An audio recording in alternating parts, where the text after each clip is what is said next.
रोहित आर्य प्रकरणी केसरकरांची चौकशी होणार। रोहित आर्य प्रकरणी शिवसेना नेते माजी शिक्षण मंत्री दीपक केसरकर यांची चौकशी होणार आहे। पोलिसांकडून दीपक केसरकर यांचा जबाब नोंदवला जाणार आहे।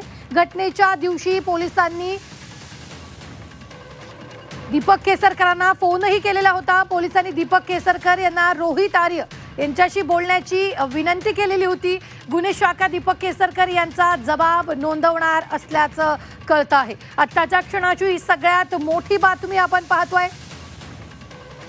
रोहित आर्य प्रकरणी दीपक केसरकरांचा जबाब पोलीस नोंदवणार आहेत। या संदर्भात ताजे अपडेट देत आहेत आपले प्रतिनिधी कपिल राऊत। कपिल, रोहित आर्य प्रकरणी केसरकरांचा जबाब पोलीस नोंदवणार आहेत, काय ताजे अपडेट? नक्कीच खूप महत्त्वाची मोठी बातमी समोर येत आहे। माजी शिक्षण मंत्री दीपक केसरकर यांची चौकशी पोलीस करणार आहेत रोहित आर्य प्रकरणी। कारण की आपण तो प्रकार पाहिला होता 5-6 दिवसापूर्वी। रोहित आर्य एन्काउंटर जो घटना घडली होती, त्यांनी काही मुलाला किडनॅप केलं होतं, त्यानंतर पोलिसांनी त्यांचं एन्काउंटर करून त्या मुलाला वाचवलं होतं।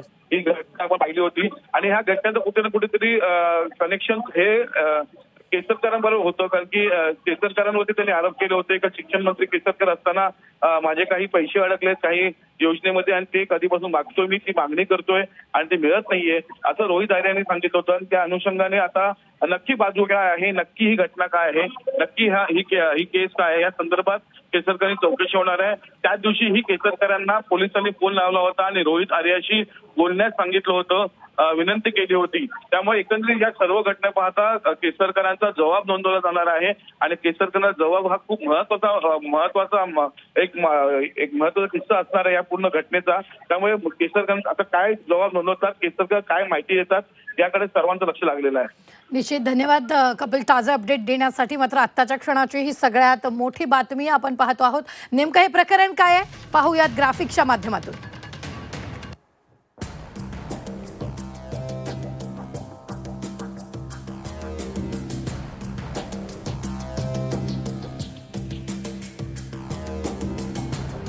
दोन 2022-23 मधील उपक्रमाचे रोहित आर्यला 9,90,00,000 दिल्याचं शालेय शिक्षण विभागाचं स्पष्टीकरण।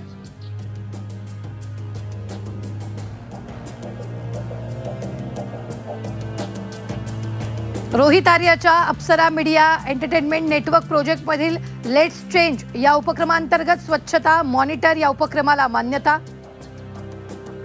2023-24 मध्ये मुख्यमंत्री माझी शाळा सुंदर शाळा या अभियानांतर्गत दुसऱ्या टप्प्यात स्वच्छता मॉनिटर या अभियानाला 2 कोटींच्या निधीला शासन मान्यता। या उपक्रमात रोहित आर्यनं मार्गदर्शक तत्व आणि नियमांचं पालन न केल्यानं स्वच्छता मॉनिटर उपक्रम राबवता आला नाही।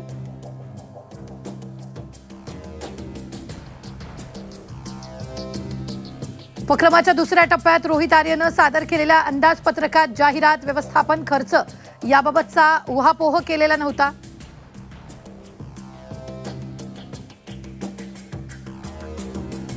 तर ज्यावेळेला आरोप झालेले होते त्यावेळेला केसरकरांनी काय प्रतिक्रिया दिलेली आहे पाहूया। त्यांचं बिल पेंडिंग राहण्याचं जे कारण आहे त्याच्या संदर्भात सुद्धा आमच्या डिपार्टमेंटने शिक्षण विभागाने प्रेस नोट काढलेली आहे की त्यांनी एक वेबसाईट निर्माण केली आणि त्याच्यावरून मुलांकडून डायरेक्ट पैसे कलेक्ट केले आणि त्याच्यामुळे ते पैसे परत करावे आणि पुन्हा असं घडणार नाही याचं हमीपत्र द्यावं या अटीवर त्याचं पुढचं प्रोसेस होणार होतं। परंतु ते घडलं नसल्यामुळे ते पेंडिंग आहे। त्यामुळे ते पेंडिंग त्यांच्याकडे सुद्धा त्या गोष्टी पेंडिंग आहे। आपण एखाद्या गोष्टी ज्याला सरकारची बिलं असतात त्याला सरकारच्या सगळ्या नियमांचं पालन व्हायला लागते, ही वस्तुस्थिती आहे। ते पालन त्यांनी केलं तर मग त्यांना त्याचं बिल रिलीज होण्यामध्ये काही अडचणी आल्या नसत्या। मुंबईतील पवईतल्या रोहित आर्य एन्काउंटर प्रकरणी मोठी अपडेट समोर आलेली। रोहित आर्य एन्काउंटर प्रकरण हायकोर्टात फेक एन्काउंटर असल्याची कोर्टात याचिका दाखल करण्यात आली आहे। मुंबई हायकोर्टानं याचिकाही स्वीकारली आहे। लवकरच याचिकेवर सुनावणी होणार आहे।